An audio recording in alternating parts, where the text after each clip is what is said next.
topic under our course Tourism Design and Feasibility. I am still Olukemi Fagbolu. Come along with me,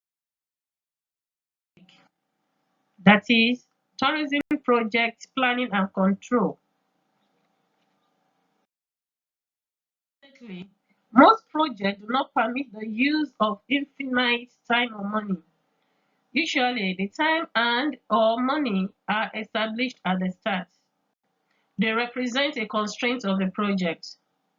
The question is no longer how the technical requirements are optimized, rather, how to accomplish the technical requirements with the time and money available.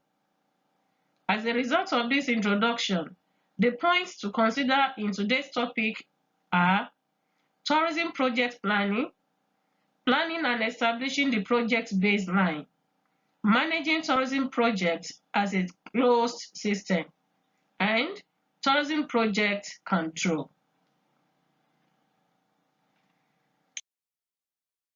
You will be able to comprehend tourism project planning, describe mode of planning and establishing the project baseline, know how to manage tourism project as a closed system, describe tourism project control. Before we continue, let us have the following activity.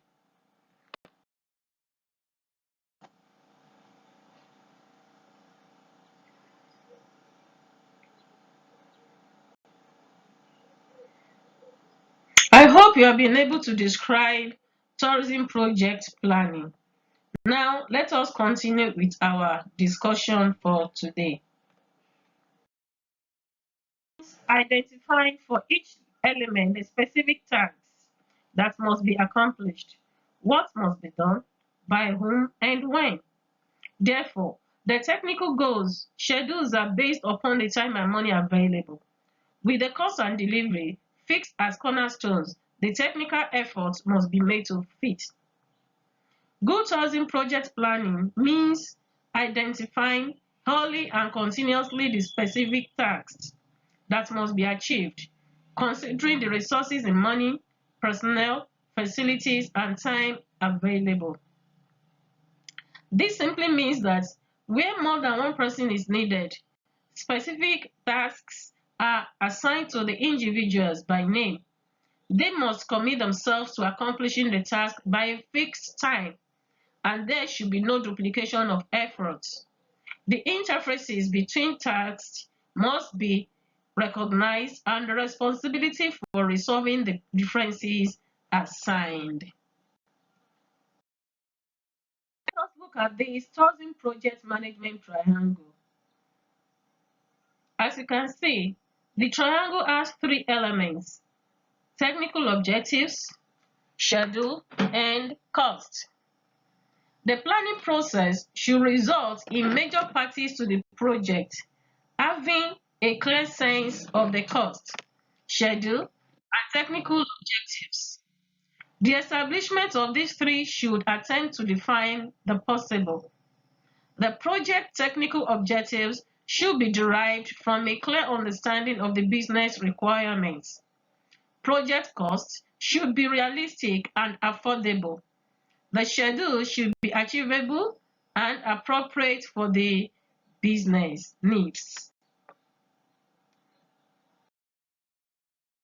Looking at planning and establishing tourism project baseline as a subtopic under our today's topic, tourism planning, tourism project planning and control.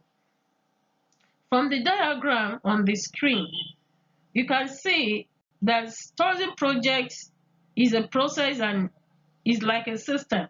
It has inputs, process, and outputs. Under inputs, we have requirements analysis, then define scope.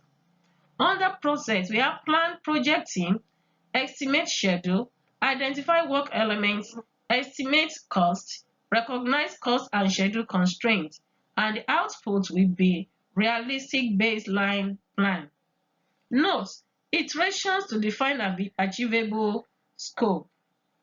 Project baseline definition begins with understanding the user or customer requirements. Understanding requirements involve making judgments about what the organization, technologies, and markets will be like in the time frame after project completion. Sometimes a requirements analysis will have to penetrate beyond a mere synthesis of what users think they need. The project requirements may be part of a larger need to improve vital business processes. And after requirement analysis has resulted in definition of the project's technical scope, the cost and schedule estimates can be refined. Project costs and schedules can be estimated with no greater certainty than that inherent in the definition of technical scope. Cost and schedule estimates will require assumptions about labor categories, availabilities, and rates, knowing who will do the work. So assumptions and commitments about organizational involvement are needed. When cost, schedule, and requirements definition are acceptable to the organization, a tourism project planning baseline must be established, and that is the output. Very often, establishing the project baseline will be an iterative process involving a number of successive approximations before a baseline is established. The first pass may result in a project that is too costly and will take too long. This can happen if the requirements analysis is done well. If the requirements analysis is done incompletely, the project plan may look affordable and achievable, but further emerging requirements may drive the project over budget and prolong the schedule. Therefore, a rigorous requirements analysis and a realistic cost and schedule estimates and schedule estimates are necessary to establish a project baseline plan that provides a practical map for project success. Project as a closed system. As you can see on the screen, as a system, there is labor and materials, that is inputs.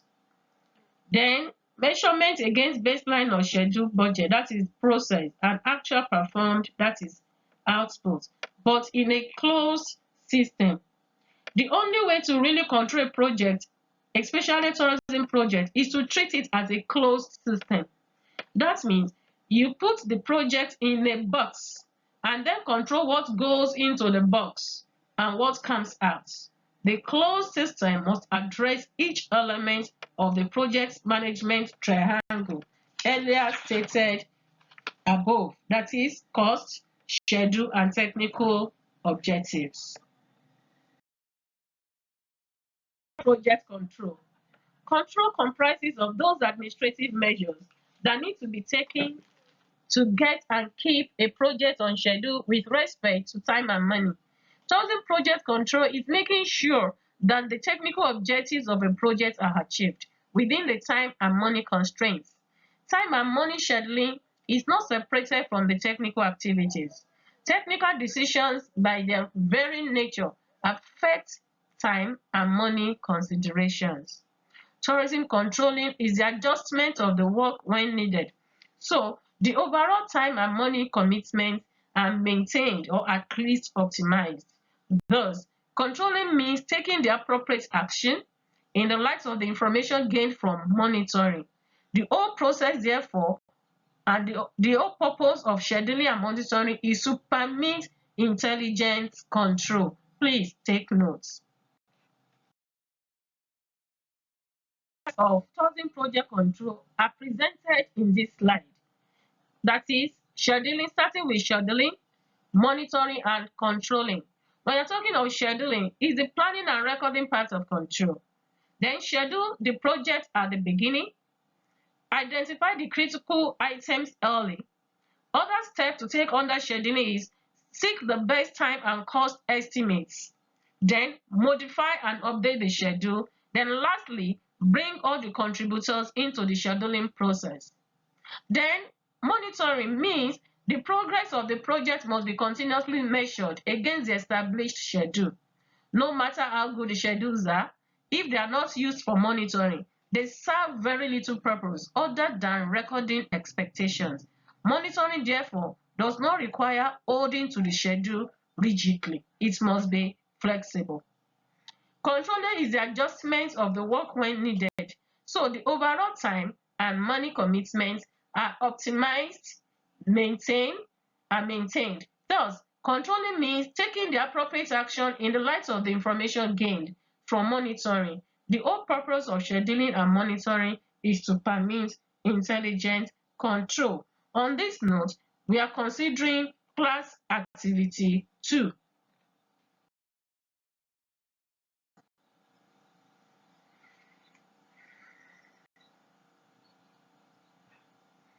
Okay.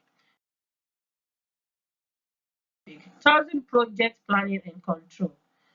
We've been able to cover tourism project planning, planning and establishing the project baseline, managing tourism projects as a closed system, then lastly, tourism project control. We were able to conclude that tourism project planning and control could be achieved through proper establishment of project baseline and management triangle. Thank you very much for listening. I hope to see you again. Thank you. Bye bye.